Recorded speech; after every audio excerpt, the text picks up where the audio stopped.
Tātad Interbaltijā, kā jums visiem labi zināms, nodarbojas ar vīnu un alkoholisko dzērienu vairumtirdzniecību Latvijā.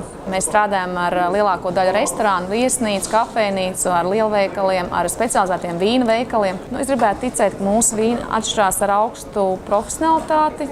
Mēs importējam vīnus no visām pasaules valstīm, vai gan arī steigi no visām.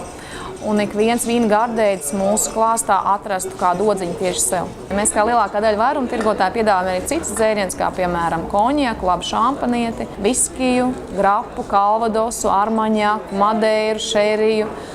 Arī mūsu sortimentā ir rīdela glāzes un minerālūdens San Pellegrino Aquapanna. Bija laiks, kad cilvēki vairāk pieprasīja Francijas vīnus. Bija viens periods, kad cilvēki vairāk alka pēc jaunās pasaules vīniem. Tad katrā gadījumā šobrīd tā tendence ir interesanta, tāpat kā visā pasaulē. Pieprasīt kļūst atkal Dienvidāfrikas vīni, Burgundijas vīni joprojām tiek cienīti. Un vēl tāds, manuprāt, interesants iezīme ir Riesling. Šodien viesnīcā Radisson Blu Hotel Latvija Interbaltija sniedz iespēju visiem saviem klientiem apmeklēt pasaules slavenā vīndziņa Andrejas Larsona meistarklasi.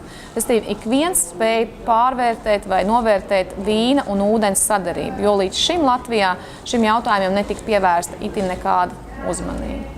Gribētu pateikties visiem esošiem klientiem par veiksmīgo sadarbību. Un runājot Interbaltijas vārdiem, labs vīns tiek cienīts vienmēr.